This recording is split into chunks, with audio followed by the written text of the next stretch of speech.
तो guys video को शुरू करने से पहले मैं आप भाइयों को एक बात जो है वो बताना चाहता हूँ। जैसे कि आप भाइयों को पता ही है कि पिछले 2 दिनों से वीडियो जो है वो नहीं आ रही थी, जिसका कारण है कि मुझे 2 दिनों से बहुत ही तेज़ बुखार आया हुआ था,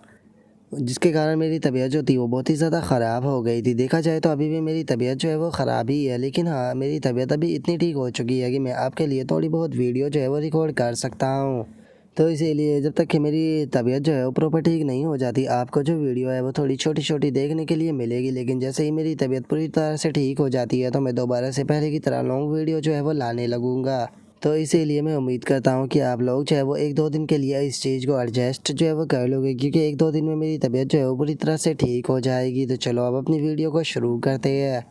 तो जैसा कि हमने लास्ट एपिसोड के अंदर देखा था, वो स्नेक लैंड की जो एल्डर होती है वो सीधे जो शू भाई होता है उसकी तरफ अपने स्लैश अटैक को कर देती है, जिस कारण अब जो उसका अटैक होता है वो भी सीधे शू भाई की तरफ आने लगता है, जिसे देखकर शू भाई भी हैरान रह जाता है, क्योंकि इस टाइम पर जो शू भाई होता है वो अपनी इनविजिबल फॉर्म के अंदर होता है। लेकिन इससे पहले कि वो अटैक जो है वो अगर शू भाई को टकरा जाता, जो शू भाई होता है वो अपने सामने डिफेंस शील्ड जो होती है उसे बनाकर जो वो अटैक होता है उसे डिफेंड कर लेता है। लेकिन उसके बाद भी अटैक टकराने के कारण शू भाई जो होता है वो काफ़ी पीछे हट जाता है, और पीछे हटते हुए जो शू भाई होता है वो बोलता है कि सच में जैसा कि प्लेटिनम रैंक के एक्सपर्ट से उम्मीद की जा सकती थी। जो सुनते के साथ ही वो एल्डर जो होती है वो गुस्से में चिल्लाते हुए बोलती है कि बास्टर, तुमने हमारे क्लैन का जो सेक्रेट ट्री था उसे डिस्ट्रॉय कर दिया। अगर इस चीज़ के बदले में तुम्हारे 10,000 पीस कर दिए जाए वो भी इनफ नहीं रहेंगे। और उसके इतना बोलते के साथ ही हान जैन और हुकिंग जो होते हैं वो भी बाहर आने लगते हैं, और जो हुकिंग होता है वो बोलता है कि आखिर अचानक से इतना तगड़ा एनर्जी का फ्लक्चुएशन जो है वो यहाँ पर क्यों हुआ था, क्या इसके पीछे शू भाई का हाथ था। और अब उन दोनों को देखते के साथ ही शू भाई जो होता है वो अचानक से हैरान रह जाता है, हैरान होते हुए बोलता है कि 1 मिनट रुको, तुम दोनों की तो पावर बढ़ चुकी है क्या? इसका मतलब ये है कि तुम दोनों जो है वो गोल्ड रैंक पर एडवांस कर गए। और शू भाई की इतना बोलते के साथ ही जो हान जैन होता है वो उस एल्डर के सामने आकर अटैक को करते हुए शू भाई से बोलता है कि शू भाई तुम जल्दी से यहाँ से भागो, तब तक कि मैं इस ओल्ड एल्डर को रोके रखने की कोशिश करता हूँ। और हान जैन के इतना बोलते के साथ ही वो एल्डर जो होती है वो केवल एक ही स्लैश मारकर हान जैन को दूर फेंक देती है, और दूर फेंकते हुए बोलती है कि तुम्हारी हिम्मत कैसे हो गई मेरे रास्ते में आने की, क्या मरना चाहते हो तुम? और उसके इतना बोलते के साथ ही हम देखते हैं कि उस अटैक के कारण हान चैन का जो आर्मर होता है वो भी कट चुका होता है, जो देखकर वो एल्डर जो होती है वो बोलती है कि क्या तुम्हें ऐसा लगा था कि तुम्हारा आर्मर जो है वो यहाँ पर मेरे अटैक को रोक लेगा? और उसके इतना बोलते ही जो शू भाई होता है वो हान जैन से बोलता है कि हान जैन, क्या सच में तुम इसे हैंडल कर भी सकते हो? तभी होकिंग जो होता है वो भी हान जैन से बोलता है कि हान जैन, खुद को फोर्स मत करो, हम सभी लोग जो है वो साथ में भी यहाँ से भाग सकते हैं। जो सुनते के साथ ही हान जैन जो होता है वो उन लोगों से बोलता है कि मेरी चिंता मत करो, मैं अभी भी इसे यहाँ पर जो है वो रोक सकता हूँ, तो इसीलिए तुम भागो। जो सुनते के साथ ही अब जो शू भाई और जो हुकिंग होते हैं वो दोनों वहाँ से भागने लगते हैं, और वहाँ से भागते भी बोलते हैं कि हान जैन, सच में तुम तो बहुत ही ज़्यादा बैडस हो, लेकिन खुद को ज़्यादा फोर्स मत करना और जल्दी से तुम भी भाग कर आ जाना। और उनके इतना बोलते के साथ ही जो हान जैन होता है वो गुस्से में एल्डर की तरफ देखते हुए बोलता है कि ठीक है, अब तुम जो मेरी ब्लेड टेक्निक है वो उसे देखो। और इतना बोलते के साथ ही हान जैन जो होता है वो सीधे अपने स्लैश को ज़मीन पर मारता है, और अपने अटैक को ज़मीन पर करते के साथ ही जो हान जैन होता है वो गुड बाय बोलकर फुल स्पीड में वहाँ से भागना शुरू कर देता है।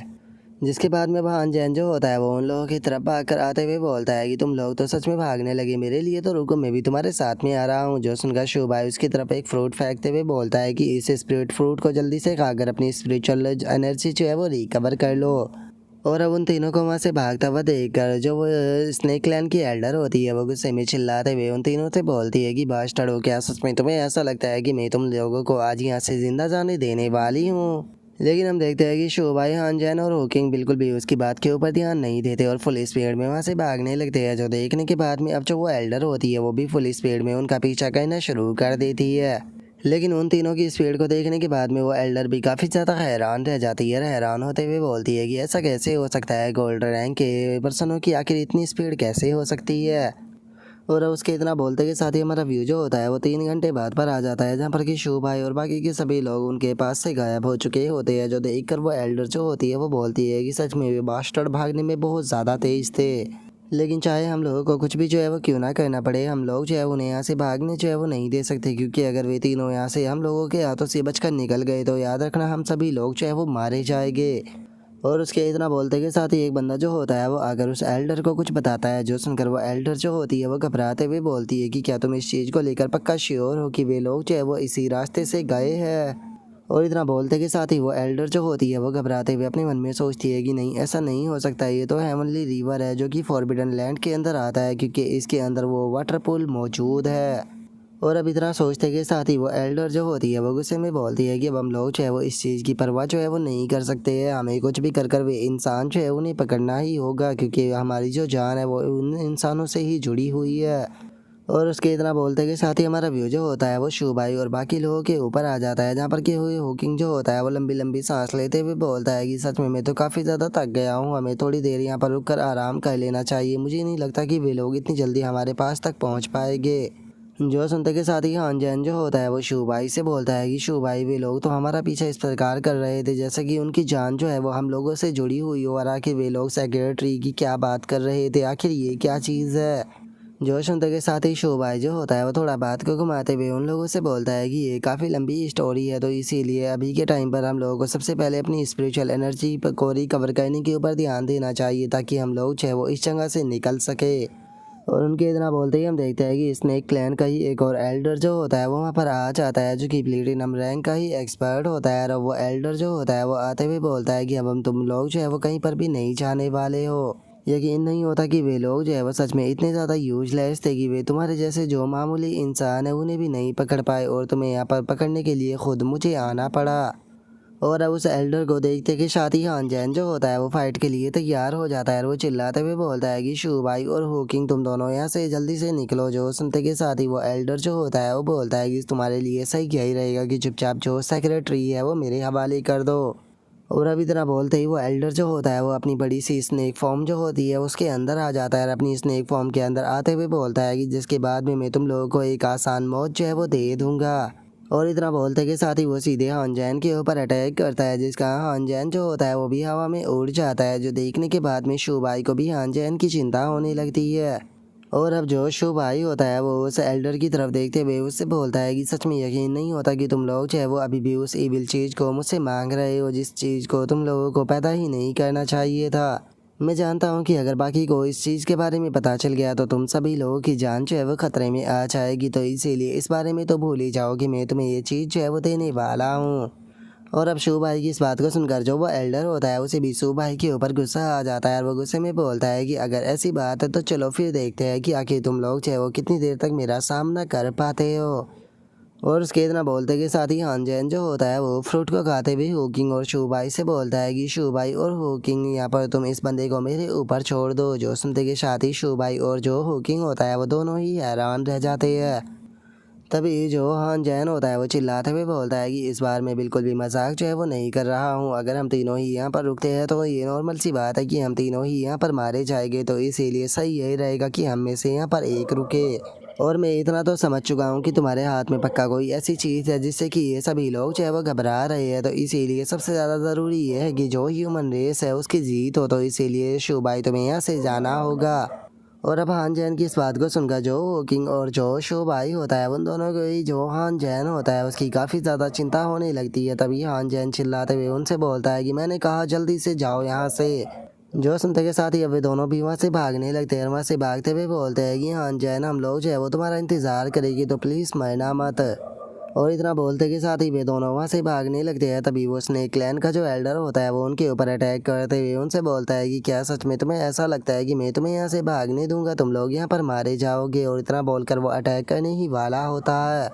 लेकिन तभी जो हान जैन होता है वो जंप करते हुए सीधे जो वो एल्डर होता है उसके ऊपर आते हुए उसे बोलता है कि तुम्हारा अपोनेंट यहाँ पर मैं हूँ। और इतना बोलकर वो अटैक करने ही वाला होता है, लेकिन तभी वो एल्डर अपनी पूंछ से अटैक कर हान जैन को दूर फेंक देता है, जिसका हम देखते हैं कि हान जैन की भी हालत इससे काफ़ी ख़राब हो जाती है। तभी वो एल्डर जो होता है वो बोलता है कि मानना पड़ेगा कि तुम्हारी जो एबिलिटी है वो काफ़ी ज़्यादा अच्छी है, लेकिन उसके बाद भी तुम्हारी एबिलिटी मेरे सामने पूरी तरह से बेकार है, मेरे सामने तुम एक कीड़े से ज़्यादा कुछ भी नहीं हो। और इतना बोलकर वो एल्डर जा ही रहा होता है, तभी जो हान जैन होता है वो दोबारा से चिल्लाते हुए बोलता है कि अभी ये ख़त्म नहीं हुआ। और इतना बोलते के साथ ही हम देखते हैं कि जो हान जैन होता है उसने दोबारा से उसे स्नेक की पूंछ को पकड़ लिया होता है, चिल्लाते हुए बोलता है कि तुम्हारा अपोनेंट मैं हूँ। और हान जैन के इतना बोलते ही अचानक से वो एल्डर जो होता है वो अपनी पूंछ को कंट्रोल करते हुए सीधे जो हान जैन होता है उसे देकर ज़मीन पर मारता है, जिस कारण इस चीज़ से हान जैन की भी हालत काफ़ी ख़राब हो जाती है।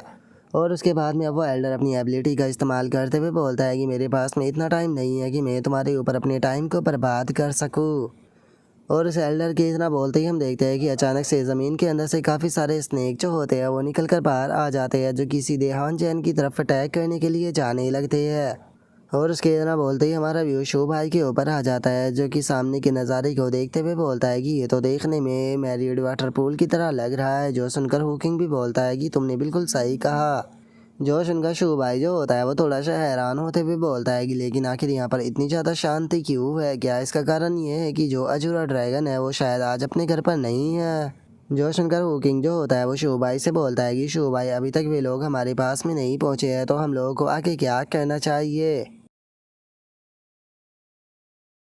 और अब हुकिंग के इतना बोलते ही हमारा आज का एपिसोड जो होता है वो यहीं पर ही कंप्लीट हो जाता है। तो नेक्स्ट एपिसोड के अंदर देखिए कि आगे क्या होता है। अगर आप लोगों को वीडियो अच्छी लगी हो तो लाइक करना, चैनल को सब्सक्राइब करना। मैं मिलता हूँ नेक्स्ट एपिसोड के अंदर, तब तक के लिए बाय बाय गाइस।